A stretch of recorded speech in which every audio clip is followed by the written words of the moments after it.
ধন্যবাদ ইলিয়াস। আজ অনেক বছর পর দেশবাসীকে আমার তরফ থেকে, বিশেষ করে নতুন প্রজন্মের ছাত্র জনতা যারা ফ্যাসিবাদ বিরোধী আন্দোলনে আংশিক বিজয় অর্জন করেছেন, তাদেরকে আমি অভিনন্দন জানাই, সাথে লাল সালাম জানাচ্ছি। তবে বিপ্লব একটা সমাজে, যে কোনো রাষ্ট্রে একটি চলমান প্রক্রিয়া। সেই অর্থে তাদের বিজয় কিন্তু এখনো পুরোপুরি ভাবে অর্জিত হয়নি। তার জন্য আরো সংগ্রামের প্রয়োজন। পুরোপুরি ভাবে অর্জন করার পর তাদের এমন একটা অবস্থানে থাকতে হবে যেখান থেকে তারা নীতি নির্ধারণ করতে পারবে। তাদের যে ইচ্ছা, চাহিদা, প্রত্যাশা, যার সাথে জনগণের প্রত্যাশা চাহিদা মিল রয়েছে, সেটা বাস্তবায়ন করার দায়িত্বটাও কিন্তু তাদের নিজেদেরই করতে হবে। তাদের দায়িত্ব অন্য কোনো মানুষ এসে করে দেবে না। সে যত বড় স্কলারই হোক, যতগুলি মেডেলের অধিকারী হোক, আমার দীর্ঘ জীবনে অভিজ্ঞতা বলে যে বিপ্লবী যে লক্ষ্য থাকে, সেই লক্ষ্য একমাত্র বিপ্লবীরাই সাধন করতে পারে, অর্জন করতে পারে।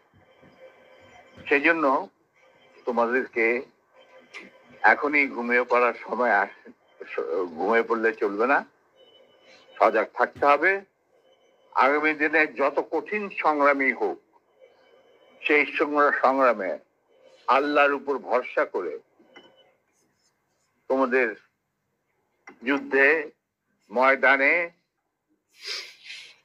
পাথরের মতো, ইস্পাতের মতো লৌহ কঠিন প্রত্যয় নিয়ে দাঁড়াতে হবে যে আমরা এই সংগ্রামে জিতবই, বিপ্লবকে সফল করব এবং জনগণ এবং তোমাদের আশা আকাঙ্ক্ষা একটা সুখী সমৃদ্ধ বাংলাদেশ গড়ে তোলা। এই ভারতীয় সম্প্রসারণবাদী হিন্দুত্ববাদী ভারত, যার কবজায় আমরা প্রায় চলে গিয়েছি, সেই অবস্থান থেকে সেই ৭১ মতো আরেকটি স্বাধীনতা আমাদের অর্জন করতে হবে। তা না হলে তোমাদের বিপ্লব ব্যর্থতাই প্রদর্শিত। আমি এর বেশি কিছু আর বলতে চাই না।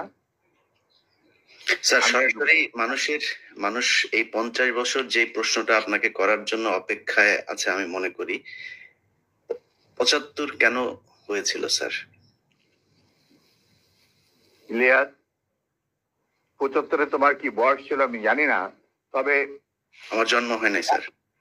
হ্যাঁ, তবে ৭৫-এ যে মুজিব ৭০-এর ইলেকশনের সময়, ৭২-এর আগে, মানে ৭১-এর মুক্তি সংগ্রাম শুরু হওয়ার আগে ছিল, তার চরিত্র ছিল এক ভিন্ন প্রকৃতি। তিনি বাঙালি জাতীয়তাবাদের সংগ্রামে যথেষ্ট অবদান রেখেছেন। কিন্তু স্বাধীনতা যখন পাকিস্তান আর্মি ২৫-২৬ রাতে মানে বাঙালিদের উপর, নিরীহ বাঙালিদের উপর শেখ সন্ত্রাসবাদ, অ্যাট্রোসিটি বলো, জেনোসাইড বলো, চালালো, এবং যাতে লক্ষ লক্ষ হাজার হাজার শিশু, নারী, পুরুষ প্রাণ হারালো, ছাত্র জনতা, কোনো কারণ ছাড়া। তারপর তখন সেই অবস্থায় আমাদের দেশে তথাকথিত বড় বড় জাতীয় নেতারা বিভিন্ন দলে, তাদেরকে কিন্তু কাউকে খুঁজে পাওয়া গেল না। তারা তখন তাদের নিজেদের জীবন বাঁচিয়ে যার যার মতো জায়গায় চলে গেলেন। মুজিব স্বয়ং পাকিস্তান আর্মির কাছে ধরা দিলেন এবং তাদের সাথে একটা বন্দোবস্ত করে তার পরিবারের ভরণ পোষণের দায়িত্ব আর্মির হাতে তুলে দিয়ে তিনি পাকিস্তানে পাড়ি জমালেন। ডাক্তার কামাল হোসেনের সঙ্গে, যিনি ছিল major via media between Mujib and the army junta. তখন সেই দিশাহারা মানুষ বুঝতে পারছিল না বাংলাদেশে তারা কি করবে, তারা কোথায় যাবে, কিভাবে নিজের প্রাণ বাঁচাবে। সেই সময় চিটাগাঙ্গে থেকে ভেসে আসলো মেজর জিয়া স্বাধীনতার ডাক। আমি তখন পাকিস্তানে চাকরিরত অবস্থা। সেই ডাকে লোক, দেশের লোক একটা আলোর রশ্মি দেখলো যে হ্যাঁ, আমাদেরকে যুদ্ধের, আমাদেরকে এইভাবে মরণের হাত থেকে বাঁচার জন্য আমাদেরকে যুদ্ধ করতে হবে। Simple is that. আর সমস্ত দেশে সর্বপরিসরে লোক বিদ্রোহ, সেই মুক্তিযুদ্ধ সংগ্রামে ডাকে সাড়া দিয়ে মুক্তিযুদ্ধ গড়ে তুলবে। আমরাও এখানে বসে থাকুন না। যারা পেরেছি, যাদের সাহস ছিল, যাদের দেশপ্রেম ছিল, যারা পাকিস্তানের আর্মি জান্তাদের নির্যাতন, নিষ্পেষণ, বৈষম্যমূলক আচরণের বিরুদ্ধে জানা ছিল, তারাও সেই সংগ্রামে যোগ দেন। অনেকেই পালিয়ে এসে জীবনের ঝুঁকি নিয়ে। আমি ছিলাম তাদের মধ্যে সর্বপ্রথম গ্রুপ লিডার, যে আরো দুজন আমার সাথীকে নিয়ে আমি এসে যুদ্ধে যোগ দিই। কোন বিবেকবান বাঙালি তখন যারা পাকিস্তানে চাকরি করতেন, তাদের পক্ষে নিশ্চুপ বসে থাকা সম্ভব ছিল না। তবে এটাও ঠিক, অনেকেই ঠিক বুঝতে পারছিল না যে কি হচ্ছেটা কি। কোনো খবর নাই, চিঠিপত্রের আদান প্রদান নাই, কোন রকম সংযোগ নাই। বিদেশি মিডিয়া, ভয়েস অফ আমেরিকা, তারপরে BBC, radio Australia, radio India, এই সমস্ত ওখান থেকে যাচ্ছি জানা যাচ্ছিল, ওটা সম্পূর্ণভাবে বিশ্বাসযোগ্য ছিল না। তারা তাদের মতো করে বলতে থাকে এবং আমরা শুনতে থাকি। তাই অনেকেই ঝুঁকি নিতে রাজি ছিলেন না। আর একটা সমস্যা ছিল, অনেকেই পরিবার সহকারে থাকতেন পশ্চিম পাকিস্তান, এবং বউ বাচ্চা নিয়ে তো আর পালিয়ে যাওয়া সম্ভব না সবার পক্ষে। কিন্তু আমি ছিলাম তখন ব্যাচেলার। আমার সাথে যে দুজন সাহসী সহযোদ্ধা চলে আসে আমার ডাকে, তারা ছিলেন কর্নেল নূর চৌধুরী, তখন অবশ্য লেফটেন্যান্ট নূর চৌধুরী, আর লেফটেন্যান্ট মতিউর রহমান, পরে দুজনই কর্নেল এবং রাষ্ট্রপতি, একজন মানে নূর রাষ্ট্রপতি। আমরা চলে আসি, এসে মুক্তিযুদ্ধে জয়েন করি। আমরা তিনজনই ছিলাম স্পেশালাইজড অবস্থা। স্পেশালাইজড অবস্থার মধ্যে বোঝা যায় যে যাদের কমান্ডো ট্রেনিং থাকে, স্পেশালাইজড ওয়ারফেয়ারের উপর জ্ঞান থাকে, এবং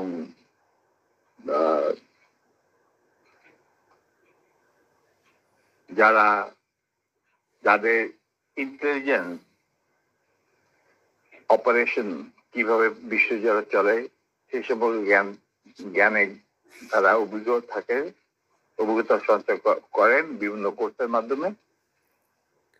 তা আমরা ছিলাম তিনজনই সেই ধরনের অবস্থা। তাই আমরা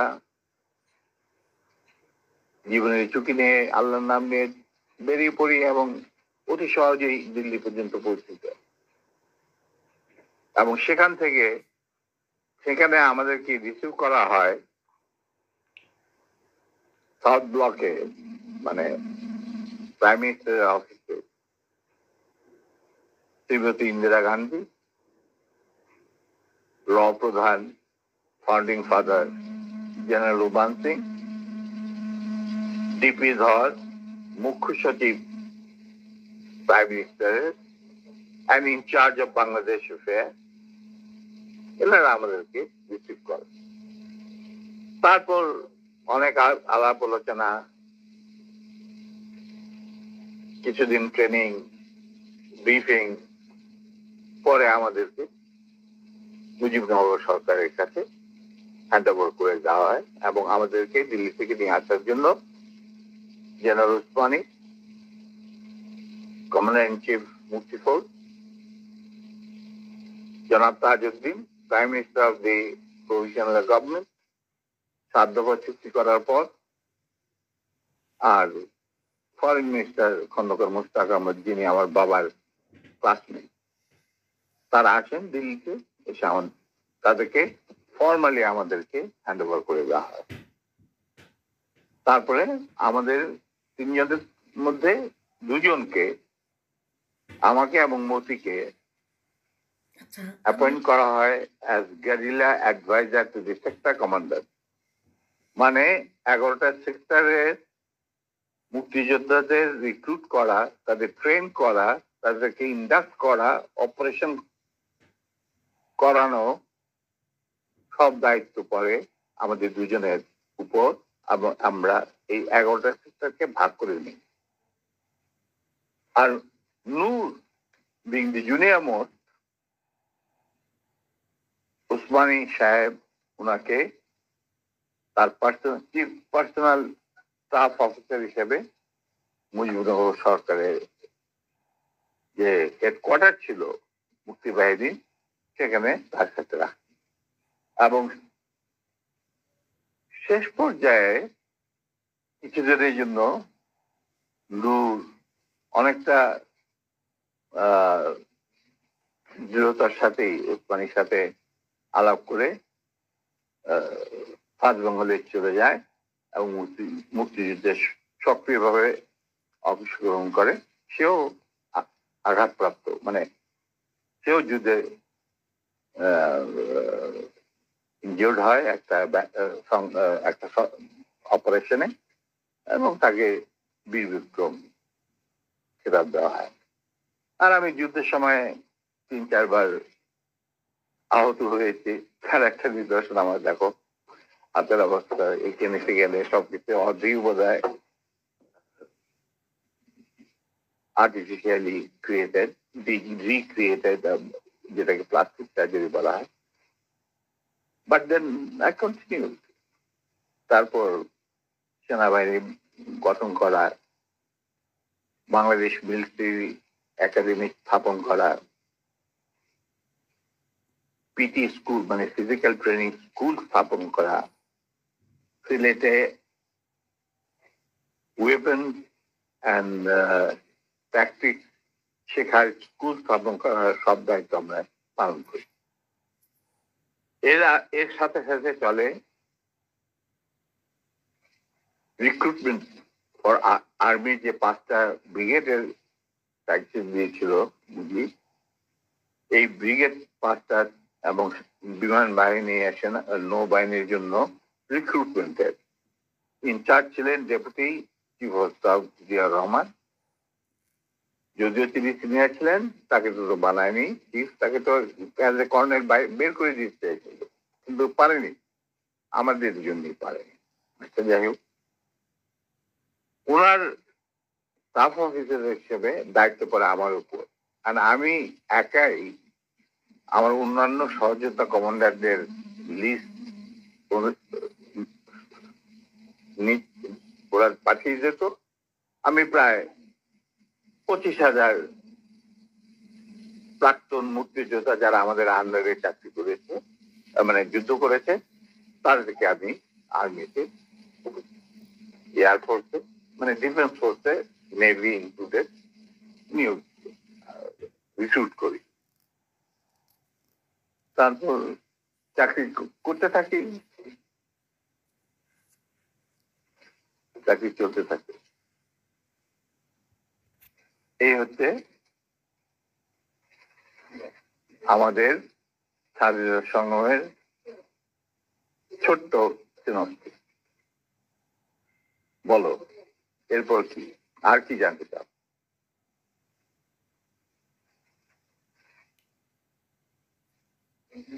দুঃখিত না, এরপরের যেই আমার মূল প্রশ্নটা ছিল যে কোন পরিস্থিতিতে 75-এর 15ই আগস্ট হলো?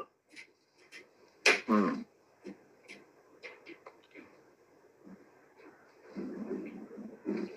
খুবই স্পর্শকাতর প্রশ্ন Ilias.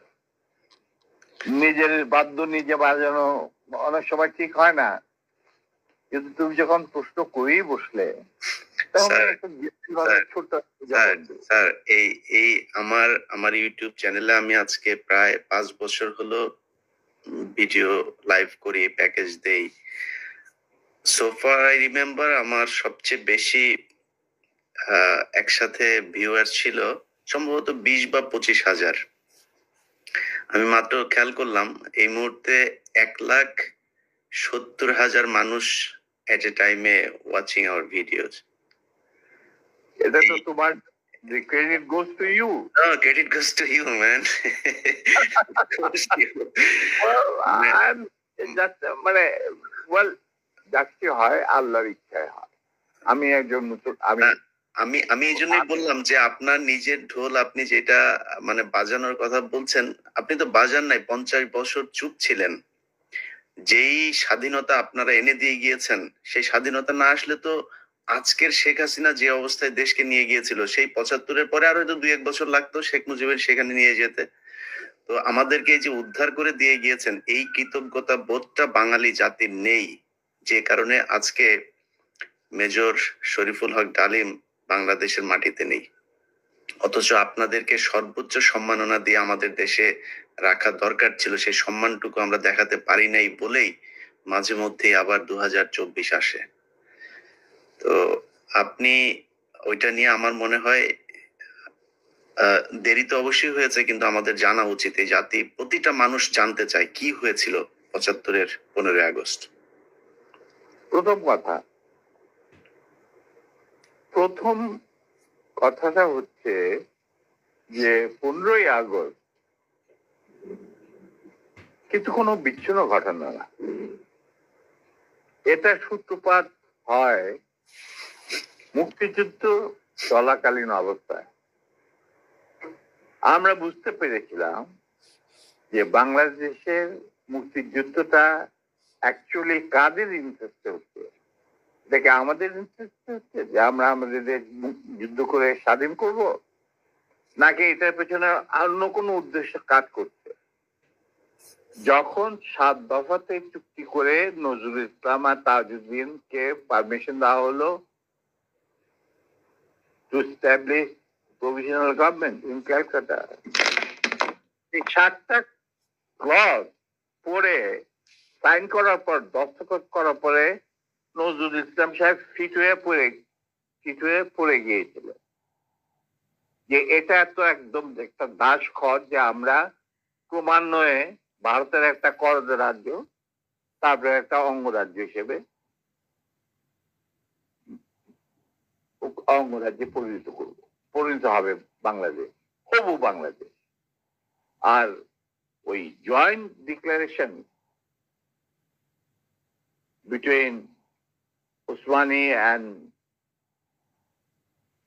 General Manekshaw joint command establish করার পর কথা ছিল যে general Usmani on behalf of Bangladesh government will invite General Manekshaw to come and be present as an auxiliary force commander, সহায়ক শক্তির কমান্ডিং চিফ হিসাবে in the Sunday ceremony, but the instrument will be signed by the Mukti Fauj commander-in-chief, who was General Usmani, Colonel Usmani. কিন্তু সেটা হতে দেওয়া হলো না। 16 ডিসেম্বরে যে সারেন্ডার সেরেমনি হলো রেস করতে, সেখানে পরিষ্কার বাংলাদেশের জনগণ দেখতে পেল যে পাকিস্তান আর্মি সারেন্ডার করতে ভারতীয় সেনাবাহিনীর কাছে, এবং সেখানে সাইন করছেন আরোরা ভারতীয় বাহিনীর পক্ষে, আর ওদিকে নিয়াজি পাকিস্তানি আর্মির পক্ষে। সেখানে মুক্তিযোদ্ধারা কোথায়? আমরা পরে থাকলাম ঝাড়ুদার হিসেবে ইন্ডিয়ান আর্মির রাস্তা পরিষ্কার করে দেওয়ার কাজে, বনে বাজারে। আমাদের কি কোনো শহরগঞ্জে ঢোকার পারমিশন দিল না মুজিব সরকার, মানে তাজউদ্দিনের সরকার, আওয়ামী লীগ সরকার। সেই অবস্থায় কি প্রমাণিত, এটা এই ঘটনায় কি প্রমাণিত হলো? ইন্ডিয়া প্রমাণ করলো সারা বিশ্বে যে বাংলাদেশ জনগণ নিজেরা যুদ্ধ করে দেশ স্বাধীন করেনি। বাংলাদেশ নামক একটি রাষ্ট্র প্রিমেচুরলি জন্ম দেওয়া হয়েছে as an outcome of Indo-Pakistan war, যেখানে ইন্ডিয়া জিতেছে। এইটা হলো ইতিহাসের শুরু। তারপর মুজিবকে যখন ছাড়া হলো, সে তো কিছুই জানতো না যে দেশ স্বাধীন হয়েছে, কোন মুক্তি ফৌজ বলে কিছু ছিল, হাজার হাজার লোক দেশচ্যুত হয়েছে, প্রাণ হারিয়েছে, কি জানতো? সে তাকে যখন ছেড়ে দেওয়া হলো, তখন ইন্দিরা গান্ধী তাকে পাকিস্তানে ফোন করে বলল যে, ফোন করলো মুজিব, ফোন করে বলল যে আমি দেশে ফিরে যাচ্ছি। তখন ইন্দিরা গান্ধী বলল, যাওয়ার আগে আপনার সাথে দেখা করে আমি আপনাকে কৃতজ্ঞতা জানতে চাই। তো তখন ইন্দিরা গান্ধী বললো, কৃতজ্ঞতা জানাবেন, আপনি ফোন না করলে আমি আপনাকে ফোন করতাম, আপনাকে ঢাকায় সরকারে আপনি যাবেন না, আপনি নয়াদিল্লি হয়ে যেতাম। মুজিব সেটাই করলেন, তিনি চলে গেলেন নয়াদিল্লি, লন্ডন হয়ে। সেখানে কি হলো, যে 7 দফা চুক্তিতে সাইন করার পর প্রবাসী সরকার গঠন করেছিল তাজউদ্দিন আর নজরুল ইসলাম, সেই আওয়ামী লীগ বাংলাদেশে ক্ষমতা গ্রহণ করলো সারেন্ডারের পর। ওই 7 দফা ভিত্তিতে, এবং সেই 7 দফাতে মুজিব স্বাক্ষর দেওয়ার পর ফিরে গিয়ে তিনি ক্ষমতা নিজে হাতে নিয়ে নিলেন। তাজউদ্দিনকে বললো, তাজউদ্দিন তুমি প্রাইম মিনিস্টার থাকবে না, আমি হোম প্রাইম মিনিস্টার। তারপর কি হলো, কোন নির্বাচন নাই, কিছু নাই। ওই 70-এর নির্বাচনের সুবাদে তারা ইন্ডিয়ার 4 স্তম্ভ ডুপ্লিকেট বাংলাদেশে ইম্পোর্ট করে তার উপরে একটা সংগঠন বানানো, হুবহু এক। শুধু তাই না, রবীন্দ্রনাথ ঠাকুর, যাকে নিয়ে আমরা নাচানাচি করি এবং অনেকের মানে ভাসে যায়, আপ্লুত হয়ে যায় আবেগে, এই রবীন্দ্রনাথ ঠাকুর একজন ইন্ডিয়ান নাগরিক এবং ইন্ডিয়ার জাতীয় সঙ্গীতের রচয়িতা। আমাদের দেশে তার চেয়েও প্রতিভাবান কবি কাজী নজরুল থাকা সত্ত্বেও আমরা সেই ভারতীয় নাগরিকের একটা গানকে আমাদের জাতির উপরে চাপে দেওয়া হলো জাতীয় সঙ্গীত। পৃথিবীর ইতিহাসে এমন কোন নজির আর দ্বিতীয়টা আছে বলে আমি মনে করি না। কেন কোন বাংলাদেশে যদি নজরুল ইসলামকে আমরা জাতীয় কবি আখ্যা দিয়ে থাকি, তাহলে নজরুল ইসলামের গান কেন হলো না? বা অন্য কারো গান হতে পারতো জাতীয় সঙ্গীত। ভালো ভালো কবি সাহিত্যিক ছিলেন আমাদের দেশে, কিন্তু পৃথিবীর ইতিহাসে কোথাও নাই যে বিদেশি এক নাগরিকে যে নাকি তার দেশের জাতীয় সঙ্গীত রচনা করেছে এবং আমাদের শুদ্ধ স্বাধীন বাংলাদেশে এসে আমাদের জাতীয় সঙ্গীত রচনা করতে হবে। কি ধরনের কথা? That means you have nothing in your hand. তারপর মুজিবকে দিয়ে রক্ষী বাহিনী সৃষ্টি করানো করলো ইন্ডিয়া। তারা বাংলাদেশের সামরিক বাহিনীকে দুর্বল করে একটা নামের মাত্র সামরিক বাহিনী, হাতে লণ্ঠন করে ঠনঠন, এই ধরনের একটা সেনাবাহিনী রাখবে। আর কারণ একটা সেনাবাহিনী তো রাখতেই হবে, কারণ যে কোনো জাতির মেরুদণ্ড হচ্ছে সেনাবাহিনী। ওই হাতে লণ্ঠন করে ঠনঠন, আর আসলে তার চেয়ে অনেক শক্তিশালী একটা বাহিনী গঠন করলো ইন্ডিয়া। স্যার ওই যে 7 দফাটা আমরা তো ইতিহাস পড়ে, আমরা তো আসলে সাক্ষী না, আমরা পড়ে মানুষকে জানানোর চেষ্টা করেছি। আপনার স্মরণ আছে 7 দফাটার কথা কি কি ছিল? ওই দফায় যদি কয়েকটা গুরুত্বপূর্ণ জায়গা যদি মনে রাখেন।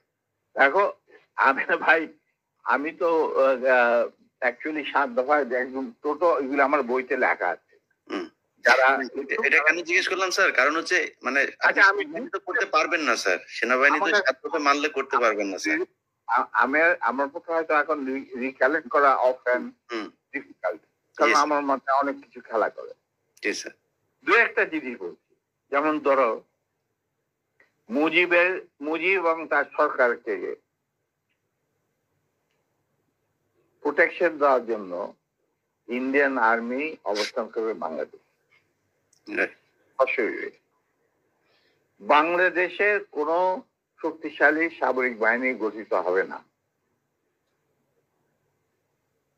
বাংলাদেশের কোন স্বাধীন বৈদেশিক নীতি থাকবে না।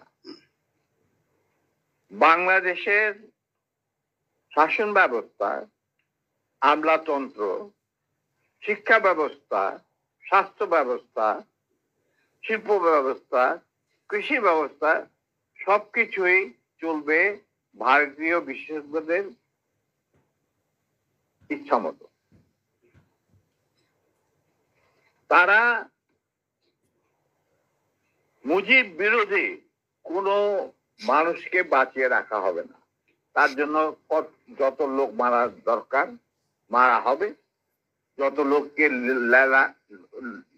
লুলা ল্যাংড়া করা হবে, চক্ষু তুলে নেওয়া হবে, মেয়েদের ইজ্জত লুণ্ঠন করা হবে, কোনো সমস্যা নেই।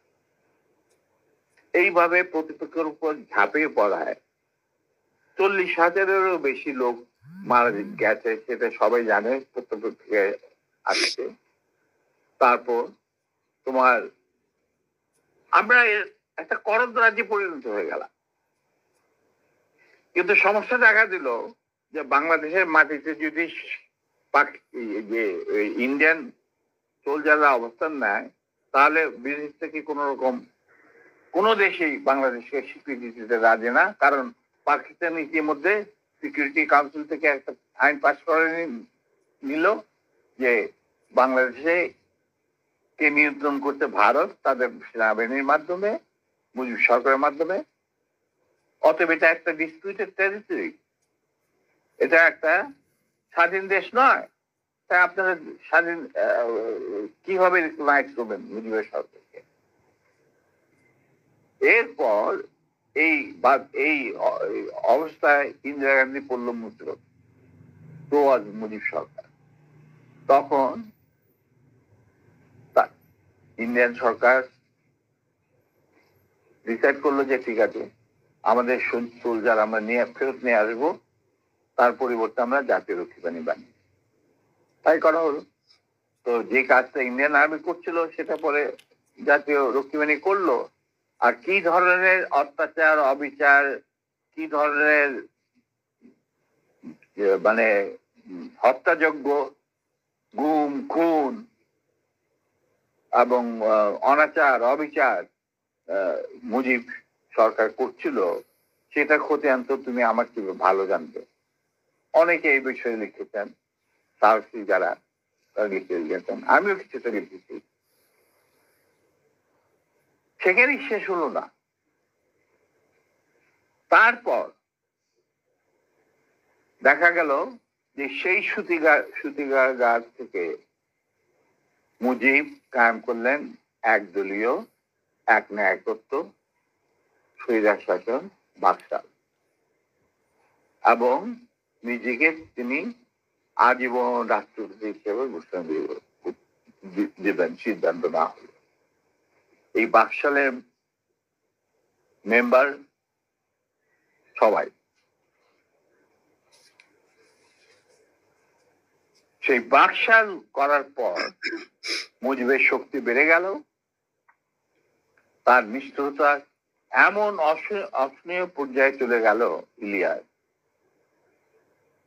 লুটপাট, মার ধর, চোরাচালান, তার নকল টাকা ছাপানো ভারত থেকে, এই সমস্ত মানে একটা আমাদের মনে অস্তিত্বই এমন অবস্থায় গিয়ে থাকলো যে মানুষ একদিন মুজিবের জন্য দোয়া করেছিল যে আল্লাহ আমাদের এই মুজিব আমাদের চোখের মনি, আমাদের বাঁচাবে, দেশকে স্বাধীন করবে, বাঙালিদের ন্যায্য অধিকার আদায় করবে।